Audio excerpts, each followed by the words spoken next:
Hi, I'm Dushyant. I'm Swati. I'm Neha.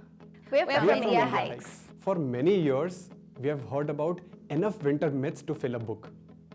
Today, we have pulled together the biggest myths about trekking in the winter season. Many of these may take you by surprise. Some of them you may empathize with, and some can actually be dangerous if you believe them. These are myths that we've been hearing for many years now, and surprisingly, we still hear them. So it's time to bust these myths. Neha, you ready? Are you ready? Yes, Let's dive in. It's winter, it's going to be snowing all the time. Well, I quite empathize with anybody who thinks so because all the winter pictures we see have so much snow and snowfall. But this is not true at all. Just like how it does not rain every day in monsoon, it does not snow every day in winter. And this is because the snow in our country is brought by a weather system called the Western Disturbances. These originate in the Mediterranean Sea and travel all the way, and in the Himalayas, because of the very low temperatures, they come down as snow. So there is a snowfall only when there is a wave of western disturbance. So this wave can last around 3-4 days, but we have seen that it happens only like twice or maximum thrice a month. This is an average. Sometimes there's been so much snow that we've prayed for it to stop. Sometimes there's been hardly any. What I can tell you is that seeing snowfall depends a lot on your luck. So if you want to see snowfall, just pray for good luck and go on your trek. All right, let's take the next one. The temperature is going to be sub-zero throughout the day.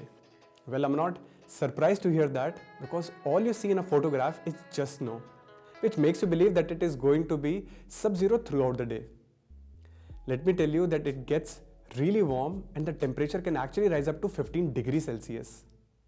Additionally, the sun is much harsher at higher elevation than at sea level and you feel it very easily.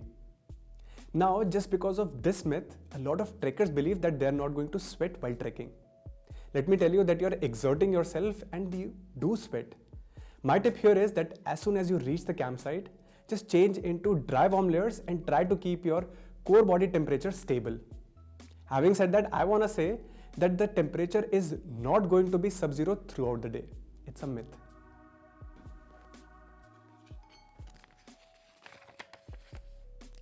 Winter lasts only during the month of December. I think this is a mistake that a lot of our trekkers make. For many people, December and winter is synonymous, and that's why you'll find a lot of crowds on the trails during the month of December. But the reality is very different. The winter season actually starts in November, it goes into December, and then January and February are the months that it peaks. So this is when you'll have the most amount of snow, you'll experience the coldest temperatures. And then it'll also go into March and April. March and April are the months where, especially on the upper reaches, you'll find snow cover. So don't restrict yourself to December for a winter trek. You can go in any one of these months to experience snow or snowfall. In fact, my first winter trek was in February and I absolutely loved it. All right. Trekking in winter is too difficult for a beginner. Well, I often get to hear this thing, but let me tell you, it is not true. Yes, it is challenging to trek in winter season, considering that you're going to trek on snow. It is going to be super cold and you're going to trek on steeper trails as well. Having said that, there is nothing that you cannot manage to do on a trek as a beginner. The truth is, the most important thing is to work on your physical fitness as well as to get the warm layers for your trek. Physical fitness helps you to climb the steeper trails and warm layers helps you keep your core body temperature stable. Let me tell you that 80% of our trekkers are beginners and they manage to complete the trek comfortably.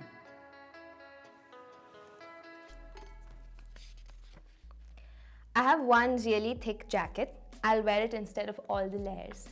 I think this is one very big myth. I see many times trekkers coming with a thick parka or a jacket thinking that'll make up for all the layering. But this is very far from the truth. The reality is that no matter how thick your jacket is, it's not going to make up for the warmth that you'll get when you layer up. And I'll tell you how. Layering basically works like this. You have 2-3 layers, and even if the layers are very thin, you'll have air pockets forming between each of these layers. And that's what traps your body's warmth and keeps you warm. So no matter how thick the jacket is, it doesn't matter. Have your layers. I'd say for a winter season trek, Carry 5 layers and that will keep you warm. Even when the temperatures drop down to minus 10 degrees, you'll be sorted with these 5 layers. Okay. I'm used to the cold, I don't need many layers. There are some annoying people who actually come to the mountains in shorts with no layers and think they can pull off a winter trek. But this is an absolute myth. No matter how used to the cold you are, even if you're coming from the coldest place, you need your layers on a Himalayan trek. Because when you're on a high altitude trek, you need to maximize your body's energy and use it for the trek. And if you're not going to layer up, your body is going to be using all the energy to keep you warm. And you really don't want to waste your energy like that. So carry your layers no matter where you're coming from. Bring all your layers for a winter trek. You definitely need them.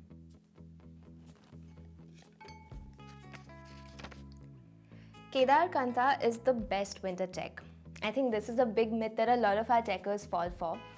And I'll tell you why. Kedarkantha was explored in 2011, and prior to that, we had no other winter trek in the country. So Kedarkantha comes with the legacy of being the first winter trek, and that has held on for so long that when people think of winter trek, they still think Kedarkantha. But today we have so many more brilliant winter treks. We have Brahmatal, Taira Bugyal, Dhiretal Chandrashila, Sandakfu. All these treks are lovely winter treks that you absolutely must explore. Alcohol keeps you warm. Oh no. So if I had a penny for every time somebody told me alcohol keeps you warm, I'd really be able to own a chopper or something. Because this is not true at all. I'll tell you what the reality is. When you drink alcohol, you feel a very momentary warmth. That's because blood is rushing to your extremities. But what is happening is your core body temperature is constantly reducing. And when you're in that cold surrounding, this is not at all good. It could cause hypothermia and get very dangerous. On another note, you know alcohol dehydrates you heavily, and this is the opposite of what you want on a high altitude trek. You want to hydrate yourself as much as possible. So stay away from alcohol, say no to it on any high altitude trek.